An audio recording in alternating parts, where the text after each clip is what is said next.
My name is Zachary Balderano, and I'm arguing for the U.S. to adopt a single-payer health care program similar to the United Kingdom. Some definitions right off the bat. The NHS is the National Health Services, the body in the UK that oversees the universal health care needs of the nation. Next is universal health care. It is health care that is readily available to the citizens of a nation without the need for premiums, co-payments, or private health insurance. Ordinary resident means broadly living in a country on a lawful, voluntary, and properly settled basis for the time being.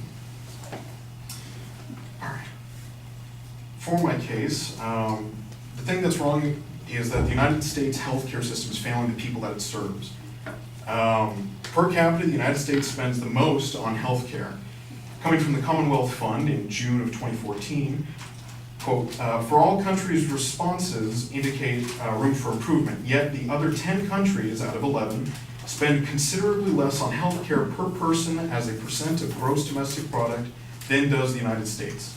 For comparison, the United States spends about $8.5 thousand per person, whereas the next most expensive country is Norway at $5,669. The UK, meanwhile, spends about $3,405 per person.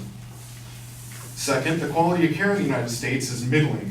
Again, coming from the Commonwealth Fund in June of 2014, quote, lower scores on safe and coordinated care pull the overall US quality score down. The US ranked 5th out of 11 on quality care, with the highest subcategory being a 3 in effective care and the lowest a 7 in safe care. The UK ranked 1st on quality care, having 1s in all subcategories.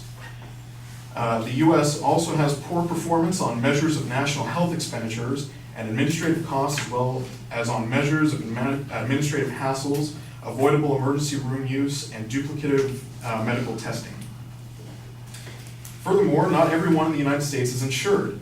This is bad because they pay high out-of-pocket expenses. Coming from the Commonwealth Fund in comprehensive look at the worldwide state of healthcare systems in January 2016, in 2014, 33 million individuals were uninsured, representing 10.4% of the population. This comes from the US Census Bureau of 2014 as well. For reference, Canada has a population of 36 million. So the United States has approximately the same amount of uninsured people as does the Canadian population, just, totally. Onward to what makes this wrong, or inherency. Lack of universal health care, or the incentives that come with it, brings the US healthcare system down. Most medical record systems are antiquated and don't allow for speedy quality care. Coming from the Commonwealth Fund in June of 2014, the US scored 6th out of 11th in coordinated care and dead last in efficiency, things that modern health information technology help to improve.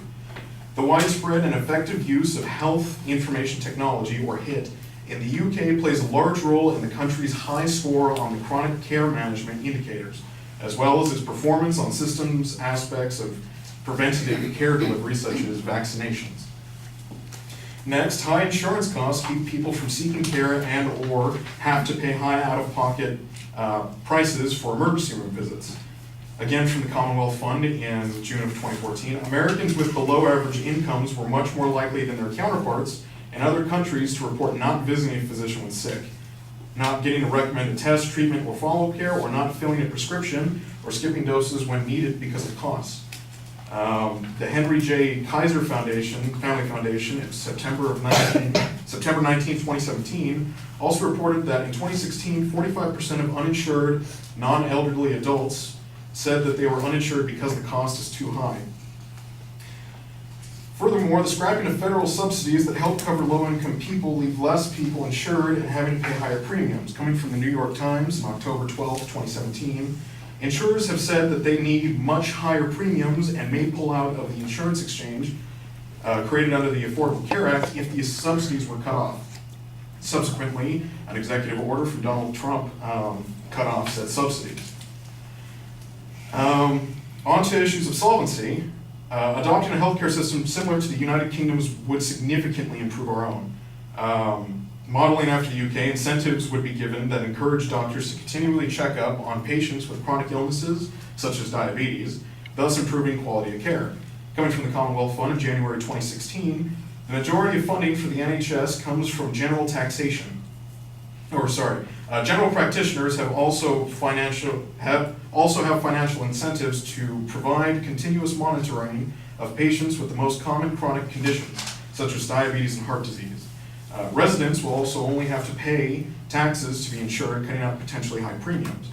Coming from the Commonwealth Fund, January 2016 again.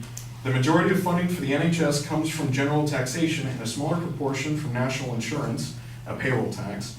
The NHS also receives income from co-payments, people using the NHS services as private patients, and some other minor sources. Universal health care also means an overwhelming majority have access, thus improving access and equity.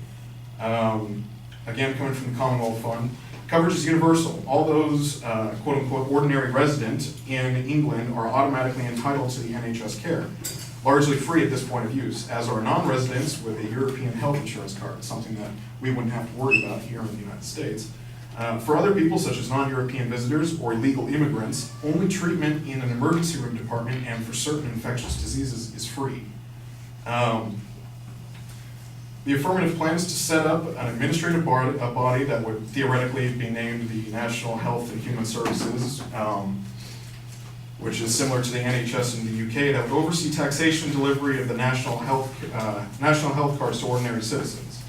Another administrative body would be needed to create and oversee the hiring and contracting of general practitioners.